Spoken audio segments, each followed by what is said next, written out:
2026 সালে কেন দুবাইয়ে স্টুডেন্ট ভিসাতে আসা উচিত নয়। এই ভিডিওটা ওয়ার্ক পারমিটে যারা আসতে যাচ্ছেন তারাও দেখতে পারেন, তবে ম্যান্ডেটরি না আপনাদের জন্য। প্রথমেই শুরু করছি বেসিক যে প্রবলেমগুলো হচ্ছে তা নিয়ে। দুবাইয়ে সবচেয়ে বড় প্রবলেম যেটা রিসেন্ট টাইমে হয়েছে সেটা হচ্ছে বাংলাদেশিদের ভিসা কিন্তু বন্ধ। স্টুডেন্টস ভিসা চালু থাকলেও বাংলাদেশিদের জন্য কোনো স্পেশালি কোনো স্কলারশিপস তারা রাখছে না। দ্বিতীয়ত, আমি যদি একটু দুবাইয়ের সব ইউনিভার্সিটির টিউশনস ফি যদি রিসার্চ করি, তাহলে আমরা দেখতে পাই ইউনিভার্সিটি অফ দুবাইয়ে অলমোস্ট বাংলা টাকা যদি আমি কনভার্ট করি, টিউশনস ফিটা আন্ডার গ্রেডে 18 থেকে 19 লাখ টাকা প্রতি বছর খরচ হবে। দ্যাট মিনস শুধুমাত্র আপনার এক বছরের টিউশনস ফি হিসেবে। লিভিং কস্ট 45 থেকে 50 হাজার, সেটা আমি বাদ রাখছি। এবার আসা যাক সেকেন্ড ও থার্ড ইউনিভার্সিটিগুলো নিয়ে। মিডলএক্স ইউনিভার্সিটি এবং মডরোজ ইউনিভার্সিটি অফ দুবাই, দুটাতে আন্ডার গ্রেডের টিউশনস ফি 20 থেকে 22 লাখ টাকা বাংলা টাকাতে কনভার্ট করলে হচ্ছে। এখন আপনার কিন্তু লিভিং কস্ট 50,000 টাকাটা আপনি এর সাথে হচ্ছে ধরে নিতে পারেন। অলমোস্ট আপনার প্রতি বছরে 40-50 লাখ টাকার একটা বাজেট রাখতে হবে।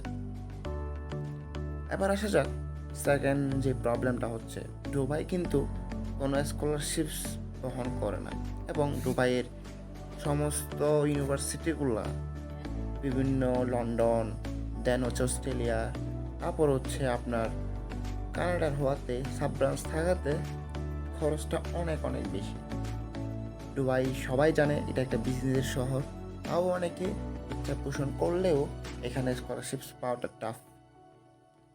এরপর যে প্রবলেমটা হচ্ছে, আপনি ধরুন স্টুডেন্টস ভিসাতে গেলেন, এখন কিন্তু বাংলাদেশে ভিজিটিং ভিসা বা হাই প্রফেশন ভিসা বা ওয়ার্ক ভিসা সব কিছু কিন্তু অফ।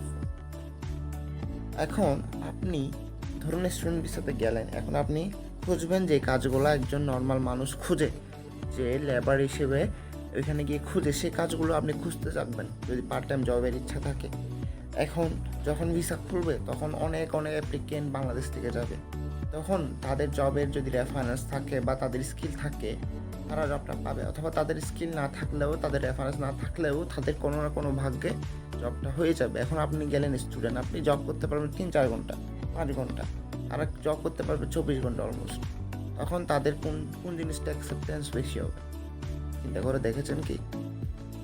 এবার আসি আরেকটা বিষয় নিয়ে, খুবই ইম্পর্টেন্ট বিষয়, সেটা হচ্ছে দুবাইয়ের পিআর পলিসি কিন্তু আগের মতোই আছে। অর্থাৎ আপনি যদি ইঞ্জিনিয়ার হন, ডাক্তার হন, তাদের কোনো যায় আসে না। তার মানে আপনি পিআর পাবেনই না। দ্যাট মিনস আপনি যদি ব্যাচেলার্স বা মাস্টার্স করেনও, আপনি হয়তো বা জবের জন্য জবও করতে পারবেন না যদি না আপনার প্রপার একজন স্পন্সর থাকে। এবার জিনিসটা আপনারা আশা করছি ক্লিয়ার হচ্ছেন একটু একটু। আরেকটা বিগেস্ট প্রবলেম যেটা ফেস করবেন সেটা হচ্ছে, আপনারা এখানে কোনো কিছু পার্মানেন্টলি পাবেন না। দ্যাট মিনস আপনারা যদি বাড়ি গাড়ি করেন, দ্যাট মিনস তাদের একটা লিমিটেশনস থাকবে 50 বছর বা 100 বছরের পর। এরপর আপনাকে ওইটা গভর্নমেন্টকে দিয়ে দিতে হবে। তো এই ছিল আমি বেসিক কিছু স্টাডি ইন দুবাই নিয়ে ধারণা দিয়েছি আপনাদের। আমি জানি না আপনাদের বোঝাতে পেরেছে কিনা, ভুল ত্রুটি হলে অবশ্যই মাফ করে দিবেন, আর ভিডিওটা ভালো লাগলে অবশ্যই সাবস্ক্রাইব করে দিবেন এবং বেল বাটনটা আপনারা ক্লিক করে দিবেন, যাতে ইন ফিউচার যদি কোনো আপডেট আসে তাহলে আপনারা যাতে দ্রুত পেয়ে যান। এবং হচ্ছে নেক্সট কোন ভিডিও চাচ্ছেন দুবাই বা অন্য বিষয় নিয়ে অবশ্যই কমেন্টে জানাতে কিন্তু ভুলবেন না। আসসালামু আলাইকুম।